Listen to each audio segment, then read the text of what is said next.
persons with disability are at higher risk of crime than persons without disabilities.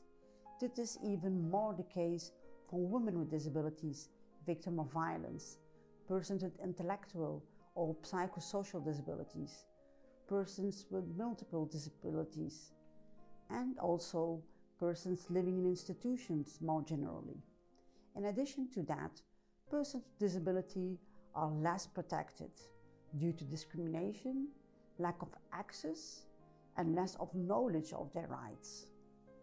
So, a stronger, more ambitious directive would lead to better rights for all, but also stronger implementation in the European Union countries, which is something currently lacking.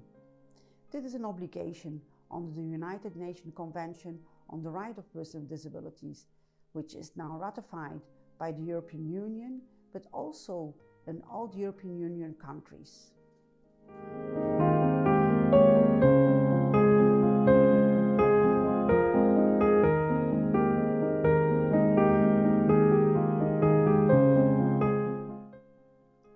The revision of the Victims' Rights Directive should ensure that all specific groups of victims are taken into consideration and that they can see their rights, including in the text.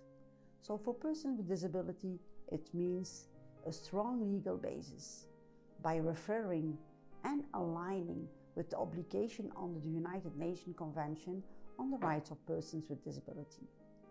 A second thing, ensuring that all victims can report crimes, including victims in closed settings, such as persons living in institutions, as well as migrants, as well as victims in detention. Another point is including better binding provision on accessibility for persons with disabilities. This includes accessibility of information of all formats on victim rights.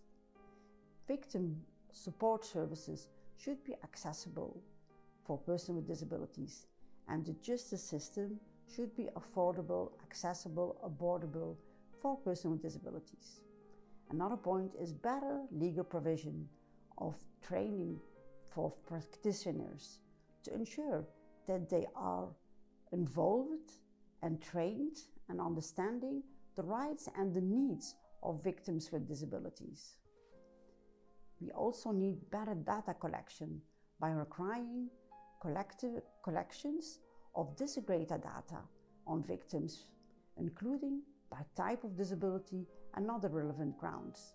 And finally, requiring sanctions to the violation of victims' rights and double victimization when people are victimized a second time because of poor treatment by justice systems.